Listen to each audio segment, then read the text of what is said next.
And welcome back to Capitol Tonight. Well, the 2010 election saw a lot of turnover in the state legislature. There are now more than 30 new faces in the Senate and Assembly. And for all of them, the transition into these new jobs can be pretty difficult. But imagine showing up at your new office and realizing that your predecessor has actually destroyed hundreds of office documents. That's actually happened, and it's what happened to Republican Mark Grisanti, which is why he's one of several lawmakers sponsoring a bill now that would make destroying office documents a misdemeanor crime. We're joined tonight by the Senator and also by Assemblyman Phil Boyle. You're the sponsor of the bill. Thanks very much for joining me. I appreciate it, both of you. Thank you. So I'd actually like to start with you, Assemblyman. This actually is generated by something that you saw on this show, if I'm not mistaken. That's correct. And it had to do with your experience, Senator. That's but correct. when you saw it, what did you think? I mean, you thought that's outrageous and... Well, it's interesting, Liz. I mean, I was sitting there watching the show with my wife, and they had the story about Senator Grisanti, what happened in his office with the files being gone. And my wife turned to me and said, did they really do this? Do politicians really do this? And I said, absolutely. It happens all the time. It happened to me when I was a staff person in Washington. We came in. It was a bitter election. We came in, and everything was gone. We had to start over again. And she said, that ought to be a crime. That ought to be illegal. And we've always complained about it, but never really thought about it. And it's true. It should be a crime, and that's what the bill does. Well, what we're talking about here is actually, first of all, this is taxpayer-funded documents. That's how they're generated. And they are technically documents that belong to the public about public cases. Do you have any idea, Senator, what was in there? I mean, you have some general idea about what there was? I have a general idea. Fortunately, the files, the actual paper documents were taken out of the files, but the tags were left on the file in alphabetical order, so you kind of knew that there were documents pertaining to whether it's a block club or not-for-profit organization. Mm-hmm. So you physically had the file, but you didn't have the documents inside the file.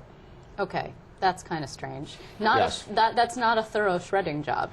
It really, I'm just saying. It really isn't, and that wasn't the basis of why the news was coming to the office in the first place. They were coming because they were not allowed in that office for about 4 years.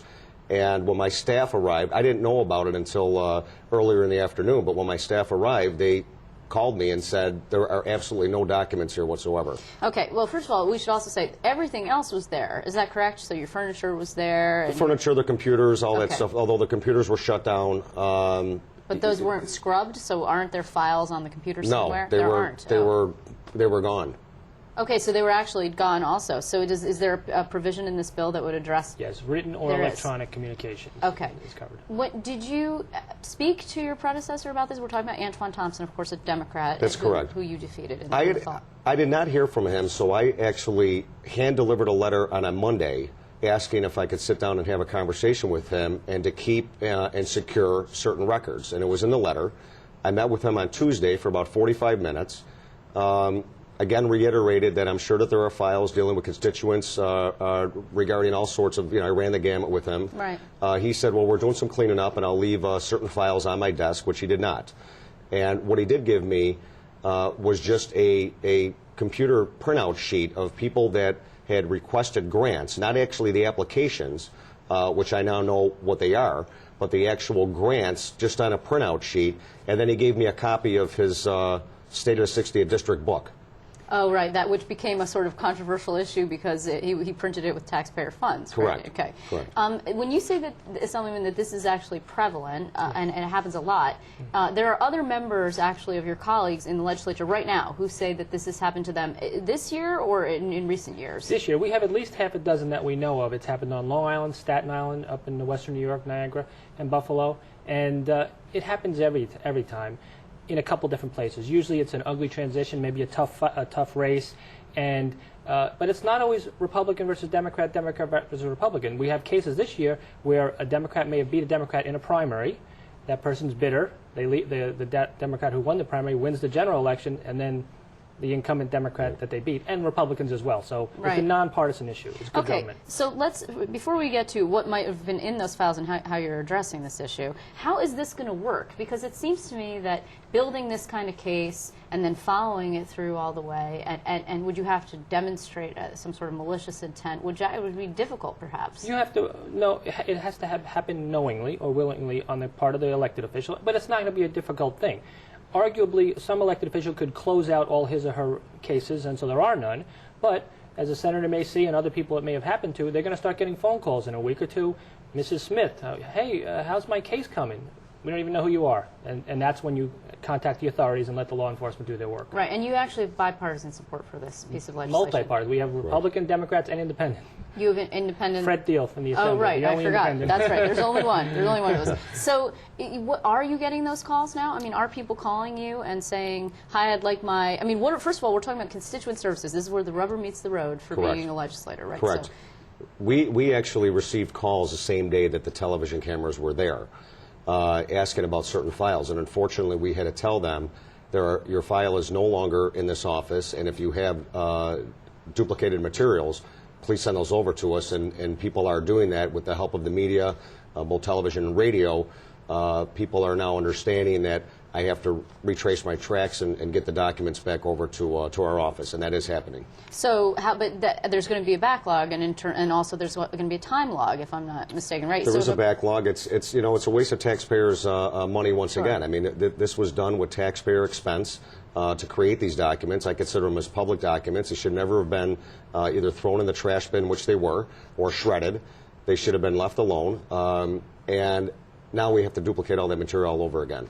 But we're managing and we're getting through it. Okay, do you know what the timeline is for this piece of legislation? Have you actually introduced it at this point? We introduced it today, and we already have 25 co-sponsors in the Assembly. Senator Grisanti has agreed to be the sponsor in the Senate. Thank you for your leadership on this important issue, and I'm sure you'll be getting co-sponsors in the coming weeks. Absolutely. But you say that you actually want to forward the bill language to the governor in hopes that he might include it in the ethics bill. Absolutely. That would be the quickest path to passage, Sure. and we hope that he'll do that. And you think it belongs there because this speaks to the ethical conduct, or it really is a bigger issue? It's not just... It's certainly ethical and maybe criminal, and that's what we're looking for. It's a change in the public officers law. However it's done, as long as the politicians know that this is serious and it's not your casework, it's the constituent casework. So, Senator, I mean, to that point, then, did you file a police report? Did you file a complaint? Or do you intend to press charges against former Senator Thompson? I don't, without that bill already being in place, I don't plan on filing charges against him. At the present time, we're just concentrating on, finding out who exactly had the documents, the files that were being worked on. I said, and that's our focus right now. And I think that once this piece of legislation does go through and it's in place,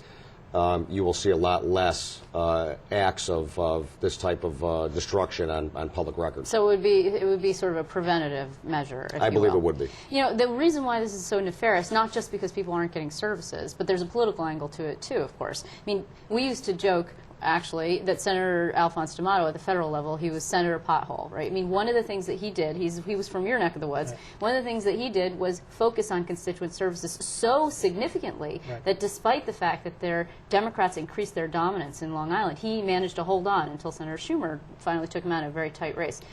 To that end, you are in one of the most Democrat-dominated districts in the state. Am I right? That's correct. Correct, it is. So if you can't provide for your constituents and you can't serve them at the very basic level, you're going to have a hard time getting reelected. We take that under consideration, but I think that the constituents and the people in my district realize what happened. It resonated in a very negative light with them, not only in blogs and what was stated on various shows where people call in. They weren't happy with it because people stated those were my files, those were my documents. I thought they were working on it, and really what it was is it's harming me in the sense that we have to do this all over again, and we will, and things will get right. But it was a slap in the face from my predecessor to the people that actually did vote for him in the 60th district race past November.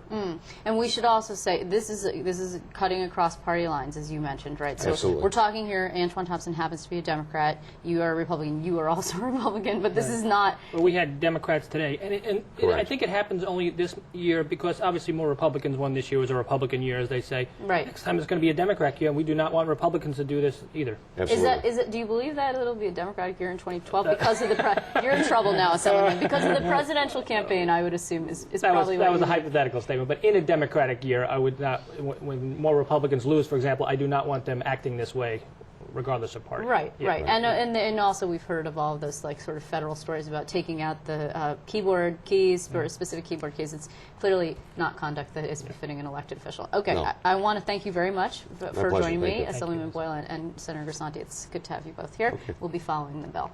Thank you.